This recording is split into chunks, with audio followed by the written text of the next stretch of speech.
कुनै पनि पार्टीको मान्छे होइन, तर यो हाम्रो माओवादी काङ्ग्रेस एमालेका जतिसुकै राम्रो हुँ भन्ने आयो भने पनि म चाहिँ राम्रो मान्दिनँ है। पहिलो प्रधानमन्त्री रवि दाइलाई जेलबाट निकालेर रविलाई बनाउने हो, बालेलाई काठमाडौँ महानगरपालिकाबाट निकालेर बालेलाई बनाउने हो, या कुलमान घिसिङलाई नेपाल विद्युत प्राधिकरणबाट निस्किसक्नु भएको छ उहाँलाई बनाउने हो।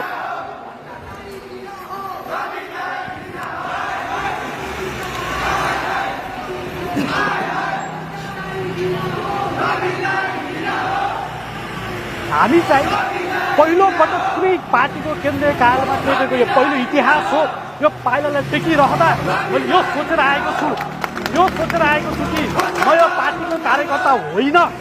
तैपनि यदि कुनै पनि पार्टीका मान्छे या कुनै पनि अहिले हाम्रो भनिसक्नु भएको छ हाम्रो खगेन्द्र पौडेलज्यूले, यो घन्टी बजाएको घन्टी राखेको यो मन्दिरका भगवानलाई यदि कुनै दैत्य र दानवहरूले कुनै किसिमले हिंसा गर्न खोज्छन् र अत्याचार गर्न खोज्छन् भने चाहे म पार्टीको कार्यकर्ता हुँ या स्वतन्त्र नागरिक हुँ, सबै मान्छेले यस्ता व्यक्तिलाई संरक्षण गर्नुपर्छ। सोच्नुहोस् त, यदि आज रवि लामिछानेलाई भित्र बसिरहँदा हामी चुपचाप लाग्ने हो, म पार्टीको कार्यकर्ता होइन भनेर बस्ने हो भने भोलि बालेलाई पनि त्यही गर्नेछन्। भोलि बालेले पार्टी खोल्लान्, म बालेको कार्यकर्ता होइन भनौँला। भोलि कुलमानले पार्टी खोल्लान्, कुलमानको मान्छे होइन भनेर चुपचाप लागौँला।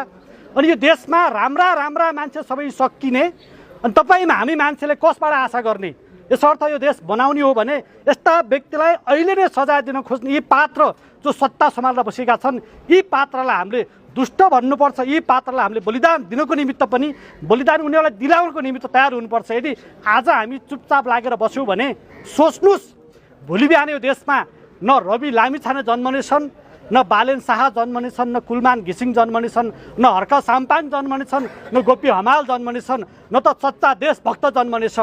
देश केवल सधैँभरि देशलाई लुट्ने मान्छेको मात्र कब्जामा रहिरहन्छ, देशलाई गद्दार गर्ने मान्छे मात्र जन्मिरहन्छन्, अनि देशलाई गद्दार गर्ने मान्छे मात्र यो देशको भूमिमा बाँचिरह्यो भने आज रवि लामिछानेहरू जसै गरी नै दानवीकरण भइरहन्छन्। अनि हामी देशका नागरिकहरू कुनै समयमा आफ्टर 50-60 वर्षपछि चाहिँ नेपाल भन्ने देश चाहिँ कुनै समयमा देश थियो रे भनेर हाम्रा पुस्ताले पढ्नेछन्। यसर्थ त्यो नहुनको निमित्त मेरो यो वीरताको गाथाले बोकिएको देश र कैयौँ शहीदको रगतले लटपटिएको यो माटोलाई सधैँभरि नेपाली भनेर बाँच्नको निमित्त र नेपाली भनेर इतिहाससम्म जगेर्ना गर्नको निमित्त आज हामी सबैजना साथीहरू अघि पनि भने कुनै पार्टीको सदस्यता भएर होइन, केवल स्वतन्त्र नागरिक भएर यस्ता मान्छे बस्नुपर्छ।